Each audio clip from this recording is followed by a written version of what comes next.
Halo teman-teman, bareng gue Adit Bugi dalam mengeksplorasi sebuah film yang berjudul One Ordinary Day.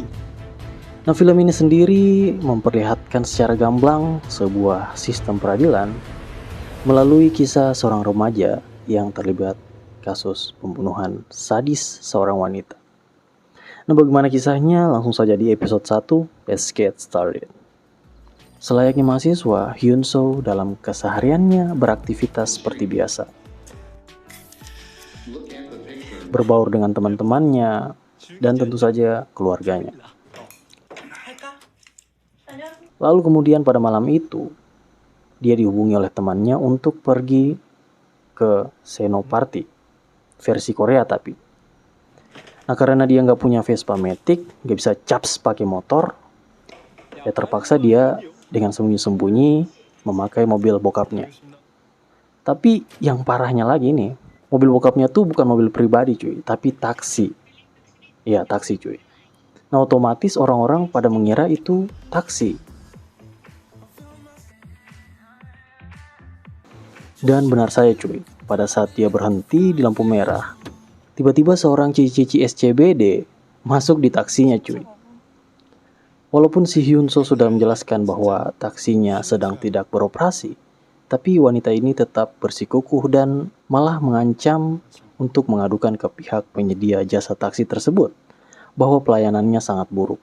Ya mau nggak mau, si Hyun Soo harus anterin dong. Soalnya kan pasti nanti bokapnya yang kena gitu kalau sampai dia dilaporin. Nah, di perjalanan, mereka pun singgah untuk mengisi bahan bakar mobil mereka. Sembari menegur si mbak-mbak SCBD ini untuk tidak merokok di pengisian bahan bakar. Tapi si mbak-mbak ini malah menyuruh Hyun Soo untuk membelikan dia sebungkus lagi dan air mineral. Dan pada saat Hyun Soo pergi untuk membeli barang-barang yang disuruh oleh mbak ini, ada seorang pria yang mencurigakan datang mendekat ke mobil mereka. Nah, sampai di sini kita nggak tahu apa motif si pria itu. Dan pada saat Hyun Soo datang, pria itu buru-buru untuk menghindar dari mereka. Dan selama di perjalanan, si cewek ini pengen pergi ke salah satu sungai di kota tersebut. Dan scene yang bikin lu senyum-senyum sendiri saat nonton drakor mulai cuy. Slow-mo-nya parah men.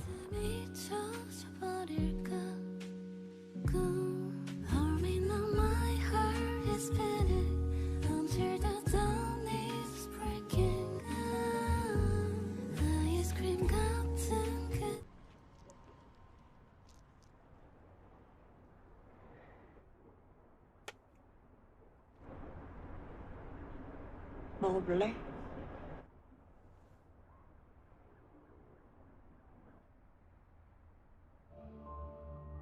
Nah, saat Hyun Soo mengantar cewek ini ke rumahnya, dia tak sengaja menabrak sebuah mobil tepat di depan rumahnya. Tapi setelah berdebat dengan yang punya mobil, dia fine-fine aja dan gak ada masalah. Dan akhirnya mereka masuk ke rumah si cewek ini untuk check-in. Nah, maksud saya untuk staycation cuy. Nah, si cewek ini dia tinggal sendiri dan mereka ya tipsi-tipsi lah pakai soju. Nah, karena Hyun Soo ini anaknya polos, jadi dia kaget lah dengan lifestyle cewek ini kan, yang begitu wadidaw pasti. Dan setelah berjam-jam mereka bersama dan udah terpengaruh sama minuman yang dilarang agama itu, ya udah mereka pun otomatis jadi FWB. Maksud saya friends with berkah gitu. Tapi dari hubungan tersebut bukanlah awal dari kisah FWB yang baik dan benar, melainkan awal dari sebuah kasus pembunuhan yang penuh misteri dan begitu sadis. Dia pun kaget gitu, karena pada dasarnya dia ini anaknya bukan bad boy ya. Dia panik dan berusaha untuk membersihkan apa yang dia lakukan, dan berusaha untuk menghilangkan barang bukti, termasuk pisau.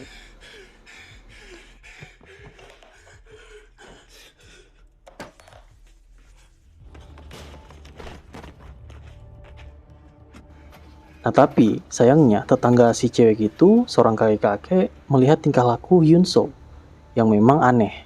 Malam-malam kok ada apa gitu, ada yang gaje gitu kan. Ya dia mencurigakan lah. Nah kemudian dia segera pergi dari tempat tersebut dan sialnya karena panik dia tak sengaja bertemu polisi yang sedang bertugas. Nah karena tergesa-gesa saat mengendarai mobil, dia pun dites sebuah alat untuk mengukur kadar alkohol. Dan tidak lama ada laporan bahwa ada pembobolan rumah di dekat daerah tersebut, yang mana tentu saja si polisi ini mencurigai gerak-gerik si Hyunso dan terpaksa untuk membawanya ikut bersama mereka. Dan mereka pun pergi ke TKP.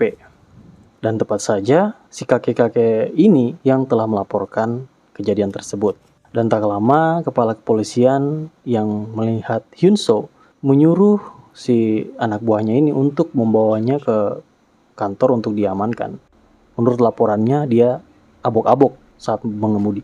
Nah di sisi lain kepala polisi ini dan tim forensik sedang memeriksa TKP yang mana si cewek ini terkena 13 kali tikaman. Gokil. Nah kemudian kita kembali ke Hyunso di mana ayahnya menelponnya karena membawa kabur taksi. Tapi Hyunso yang nggak mau angkat karena takut dan panik pada saat itu dan berusaha untuk kabur.